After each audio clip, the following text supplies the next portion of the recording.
Enough to make my system blow by American Dental Association. In the last few years, Peter Parker had learned to really hate field trips. Every year it seemed that they just progressively get worse. It started in middle school.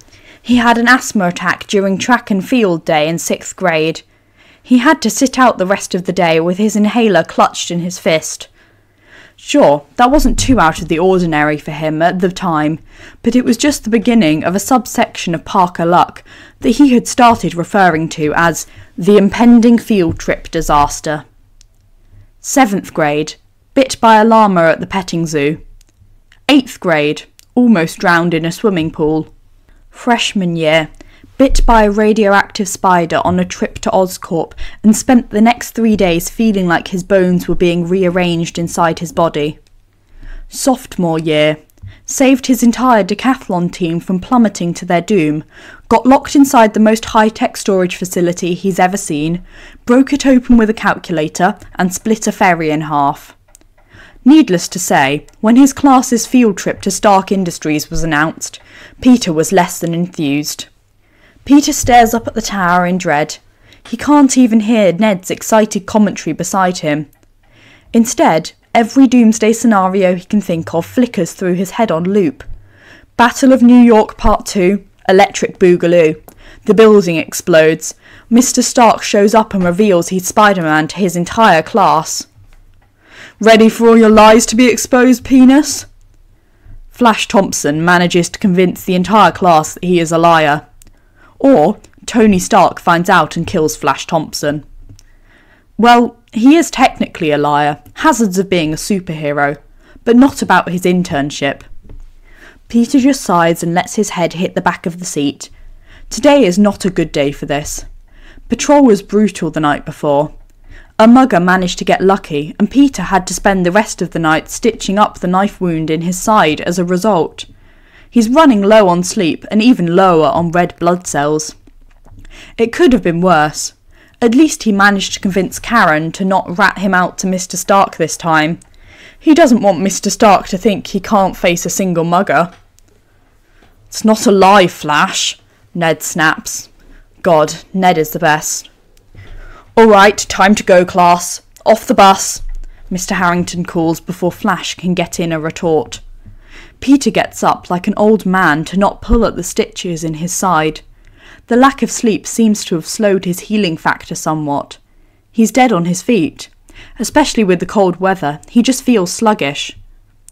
The class stumbles into the lobby while excitedly chattering to each other. Peter stares at the ground and thinks about his bed about 70 floors above them. Hey, loser. Peter jumps to see MJ standing next to him with her notebook out. Hey, MJ, he manages to give her a bright smile. Why do you have your crisis notebook open? I'm preparing for Flash's disappointment when he realises that you weren't lying. She smirks before squinting over his head at Flash. She's already drawing a rough outline of his head. Peter smiles a little at that. Well, at least he has two people on his side. At that moment, a person wearing a white button-up and blue skirt approaches the group with a handful of lanyards.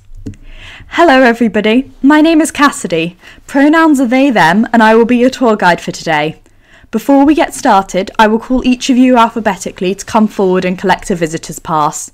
You will need to use this to get through security. Make sure to keep it attached to your person at all times, they announce in a peppy-sounding voice. Peter hasn't seen them before, but the building is huge, so he isn't surprised. One by one, each student comes forward to collect their pass and move through security. Cassidy skips right over Peter's name in the alphabet. He can see Flash's grin from across the room. Rolling his eyes a bit at that, Peter reaches into his bag and pulls out his employee ID and steps forward anyway.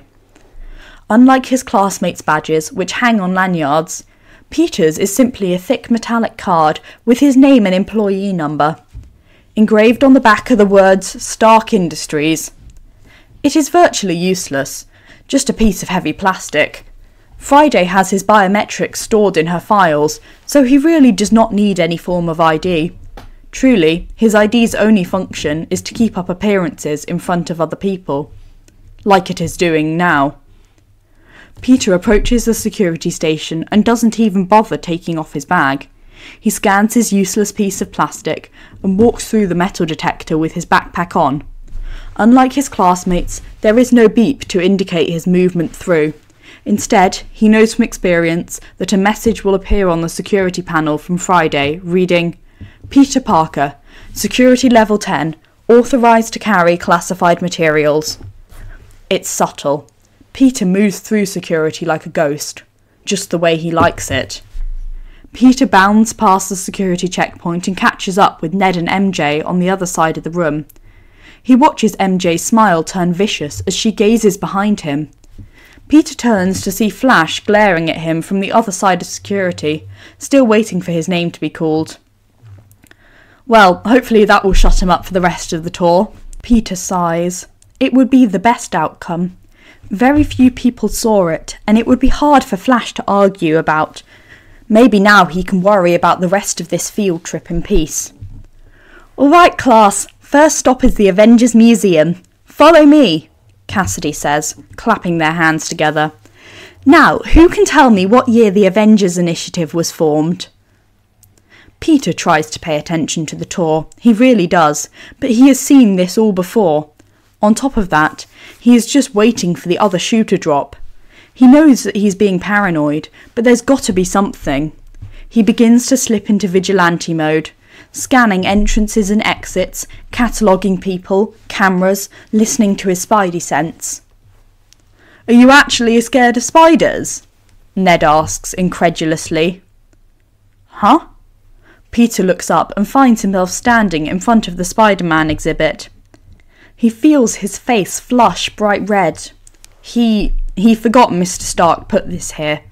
It has his old suit, some old web slingers, and a looping video showcasing some of his powers.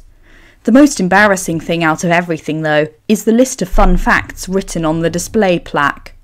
Facts about Spider-Man. He designed and manufactured his own web shooters and web fluid.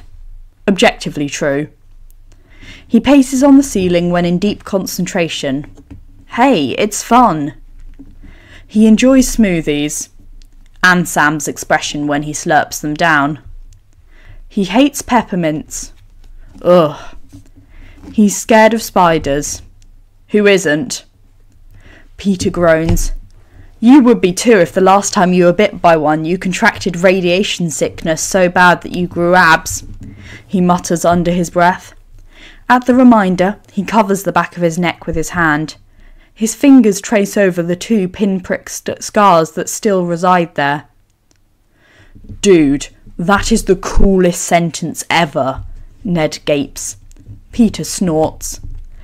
I think Steve put the suit they dug him out of the ice in his display case if you want to check it out. Dude. After that, Peter begins to relax a little. Maybe this field trip wouldn't be so bad after all. Well, it was fine until lunch at least. Peter had been catching death glares from Flash occasionally during the morning, so he wasn't surprised when he cornered him by the trash bins. Penis, what the fuck was that? Well, at least Flash managed to keep his comments about Peter's badge to himself until after lunch. Peter looks around. He was managing to enjoy himself too. But now, MJ and Ned were across the cafeteria by the exit. Mr. Harrington and Cassidy were still sitting down. It looked like Flash was just waiting to get him alone. What was that, Flash? Peter sighs. That thing you pulled out of security. Did you hack the metal detector or something? Why were you able to bring your backpack through? Flash seethes. It's my badge. I work here. Look, can I go back to... No, listen, Parker. You're lying. I know you are. Interns have to be in college at least. I've checked. I don't know how you managed to get through, but I'll figure it out. And when I do, I'm going to make sure the whole class knows that you're just a liar. Tell me how that goes. I'm going to go back to my table. Peter begins, but Flash is already elbowing his way past him. Maybe it's because he is tired, or maybe he's used to ignoring his spidey sense when it comes to Flash.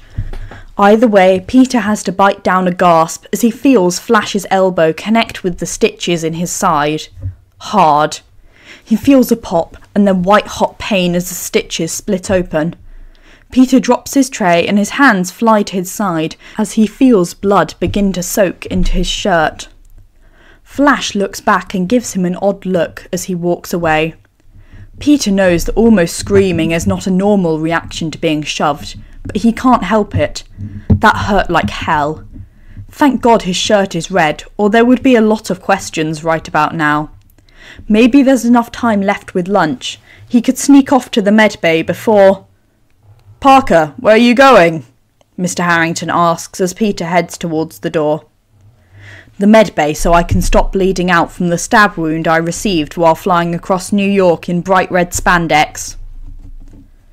"Bathroom," he blurts. His eyes glance to the side like a liar. Mr. Harrington's brow creases disapprovingly. "Peter, I don't want you running off again. You've been doing a good job sticking to the group so far, but this is not a building we can lose you in." Peter feels a flash of guilt as he remembers DC. He knows that this is the time he should admit that he's injured. He knows there is no way his teacher would let him bleed out on a field trip. What he doesn't know is how to explain the gash in his side, or the bruises, or why asthmatic puny Parker has abs if he pulls his shirt to show his teacher the injury. Even if he did show him, then they would send him to hospital and not the medbay, and Peter cannot let that happen. He could contact Mr. Stark. If he tells Friday what happened, then he'd be down there in a second. But then he'd freak out, and his entire class would see Tony freaking Stark berate their classmate for not telling him he got stabbed sooner. Great. The other shoe drops. He has to pretend not to be profusely bleeding until he can figure out how to sneak off to the medbay. "Of course, Mr. Harrington," Peter sighs. Peter leans down and grabs his tray, ignoring the flaring pain in his side as he does. As subtle as possible, he grabs a bunch of fresh napkins and shoves them under his shirt against his side. He presses down over the wound with his free hand and grits his teeth to prevent himself from crying out. Thankfully, his jacket helps cover the growing red stain on his shirt. The rest of the tour is only 2 more hours, and then he can sneak off when they are boarding the buses. "All right, class, R&D lab's next," Cassidy announces. Peter crosses his arms over his stomach to hide why he's clutching his side, and hurries to catch up with the rest of the class. He can do this. Peter can't do this. He was fine at first. He managed to pretend everything was all right in front of Ned and MJ, pretended to listen to the guide as they walked through the chemistry department. But every step forward means a fresh wave of pain, like a hot poker as more blood spills out of his side. His healing factor still isn't working as quickly as it should from the lack of sleep. To make everything worse, paranoia is starting to set in again. Being in a lab environment while on a field trip is triggering some kind of stress response in him. He keeps putting his free hand over his neck as if to protect him from any stray radioactive spiders. Half an hour later, he can feel blood soaking through his shirt again. He knows that if he pulls his hand away now, it would be stained red. He's starting to get pale and shaky. He can feel sweat begin to coat his face. At this point, he isn't sure if it's the blood loss or the nerves. "Dude, are you all right?" Ned whispers beside him. His eyes are wide and worried. "Yeah, I'm fine," Peter whispers back through gritted teeth. They are standing in the back. Peter pulls his hood up to hide how pale he's gotten and rests his head against the wall. He tries to breathe deeply, but it only seems to aggravate the wound more. It's not like he will actually bleed to death or anything. At least, he doesn't think so. But God, is it painful. "Want to try that again, Parker?" MJ whispers harshly on his other side. "You look like you're about to take a sudden plunge to the floor." Peter hesitates and looks between his two friends. "It's just a small injury from patrol last night," he murmurs back. No big deal. It's just irritating me right now. Ned gives him a look of sympathy and pats his shoulder. MJ furrows her eyebrows. She looks unconvinced. Thank God for the jacket. She can't see the blood leaking between his fingers. If it hurts that bad, can't Stark give you something for the pain? She whispers back, raising her eyebrow. No, it's nothing really. Healing Factor should take care of it here in a second anyway. Peter lies like a lying liar. He quickly turns away and concentrates on the tour, hoping she'll drop the issue. Cassidy is standing at the front of the room. They clap their hands together cheerfully. All right, class, next up is the experimental physics lab. Before our guest speaker arrives, we have a task for you all. Each group will be given a few devices used in the lab. Each of you will have to guess what it is used for. You may turn them on, but please handle them carefully. We will come around and tell you if your guesses are correct. Finally, he can sit down. Peter slumps into the nearest chair and leans to one side to try to ease the pressure on his side. MJ and Ned sit next to him. They are both still eyeing him warily. Only an hour left, then Hugh can sneak off to the medbay. Hopefully Bruce is still in the lab and Cho is busy. Then no one has to know he managed to get hurt again. What's this? Peter vaguely hears Ned ask next to him. He holds up a small device about the size of a phone. It has a screen like a calculator and a few buttons. There is some form of probe attached to it. Hard to say, MJ answers, flipping it over in her hands. Could be a pH probe, maybe? Can't say without turning it on, I think. Peter is starting to feel dizzy. He leans over and puts his head on the table. His hand is still pressed firmly against his side under his jacket. MJ subtly puts her hand on his back in her own quiet way to comfort him. The hell you do to yourself, Parker? How is it going on over here? A chipper voice pipes in. Peter glances over to see Cassidy looking over Ned's shoulder. Good. Ned sounds enthusiastical, but not entirely convincing. We were about to turn this one on to figure out what it is. Where's the switch for this one? Oh, here it is. Ned is interrupted by a familiar crackling noise. Peter's head shoots up from the table. His face goes even more pale as Ned turns towards him with the machine in hand, and the crackling noise grows louder. Oh. Oh no. A Geiger counter. I don't understand it, Steve. The creature is definitely gone, but Friday's still reading unusual levels of radioactivity in the area. Are we sure that it left? Tony asked over the comms. He and Peter were tracking down a radioactive sewage monster. They had both gotten banged up in the fight beforehand. The Iron Man suit had a large dent in the shoulder, and Peter was nursing a shallow slash across the front of his chest. The creature had buried itself under the ground and left the area. Tony had Friday monitor the level of radioactivity to see if they could find a trail. No matter where the pair moved, their levels remained the same, unusually high. Peter sat down for a moment. The chest wound was healing up, but his healing factor was making him tired. He would just take a small break while Mr. Stark talked. Hold it right there, kiddo. I'm going to retrace our steps, Mr. Stark said, patting him on the shoulder. Peter tried protesting, but Tony just raised an eyebrow and pointed sternly back to the rubble that Peter was sitting on before walking away. He wasn't gone long. He came back looking confused as he slowly walked towards Peter. With his enhanced hearing, Peter could hear the clicks that Friday was emitting speed up as Tony approached. They got more and more frequent until Tony was right next to Peter.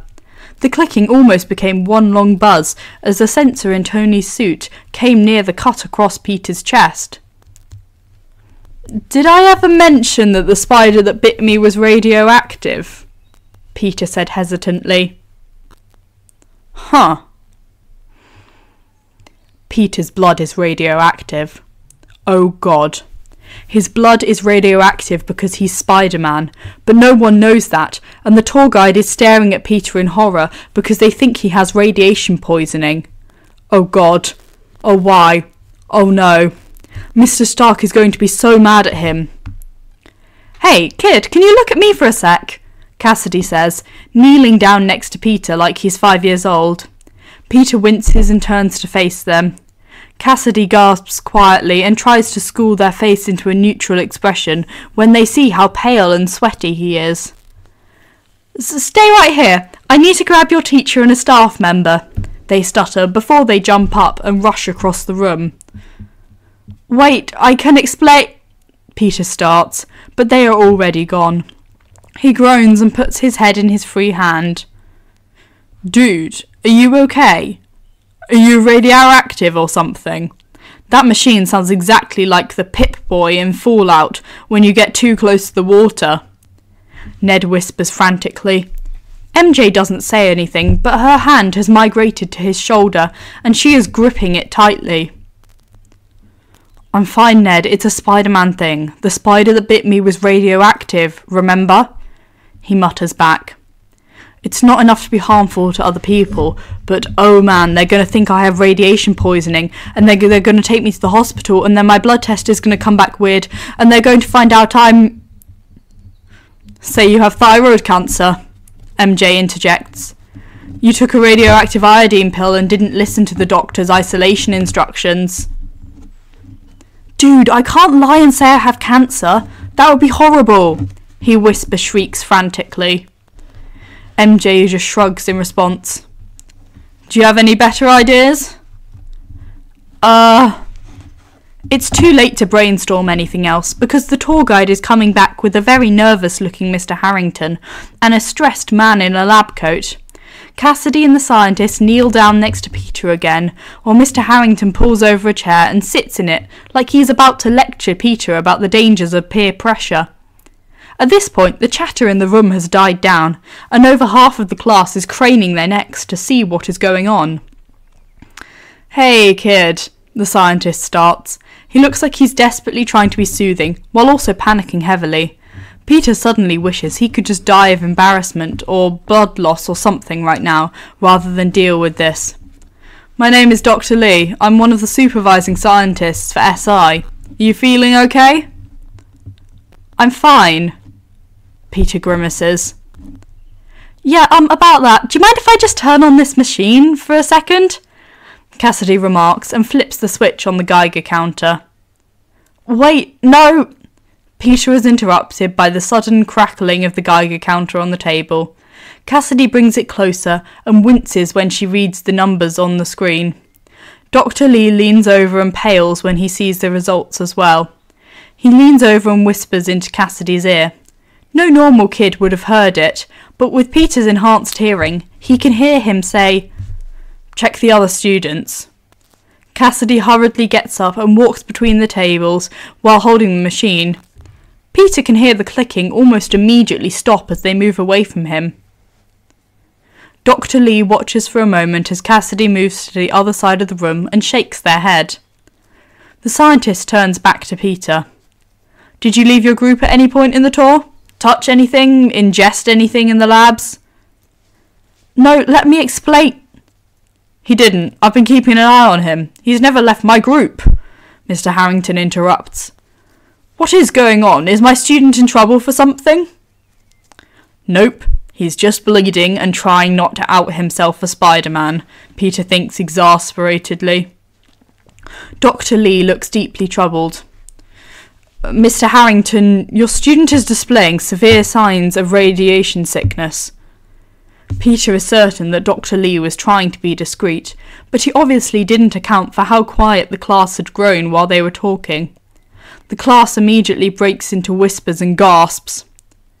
Parker has what? Flash pipes up from across the room. Even he looks aghast. Peter groans and tries to sink in his chair in horror. Whoa, careful there, kid, Dr. Lee says, trying to steady him. He mistakes Peter's escape attempt as him swooning in his seat. Maybe we should take him out of the hall. We need to take him to the hospital. No!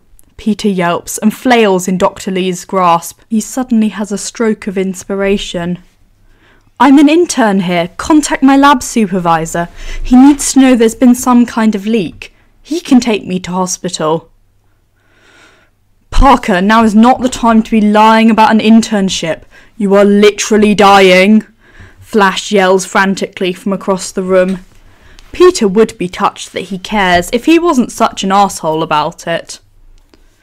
I agree with your classmates, son, Dr. Lee says, his eyebrows furrow. You know as well as I do that there are very few exceptions to the intern age requirement. Now let's just get you to hospital. He tries unsuccessfully to help Peter from his seat. His attempt is only aggravating Peter's side more, and he bites down a cry of pain. Wait, I'm not lying. Please, just let me contact... Peter tries again. The panic is causing him to exert just a little bit of super strength to stay where he is. Peter, listen to Dr. Lee. We need to get you help, Mr. Harrington says worriedly. He's not lying, Mr. Harrington, MJ pipes in. Ned nods frantically. Ned, MJ, it is honourable that you defend your friend, but you know as well as I do that Peter doesn't have an internship here, Mr. Harrington says sternly. Come on, son, Dr. Lee says again.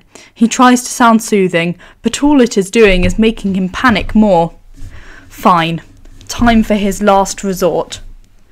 Friday, can you please get the boss down here? He says loudly, staring at the camera. Tell him that it is an emergency. Son, Friday doesn't just address anyone. Of course, Peter. He will be here momentarily, Friday responds. If Peter didn't know better, he would think that she sounded concerned. Dr. Lee's eyebrows shoot up. Wait, just who is your supervisor? Mr. Stark, Peter mumbles. Sorry, I couldn't hear you. Could you say that again? All right, who is harassing my intern? Interjects a voice from the entrance.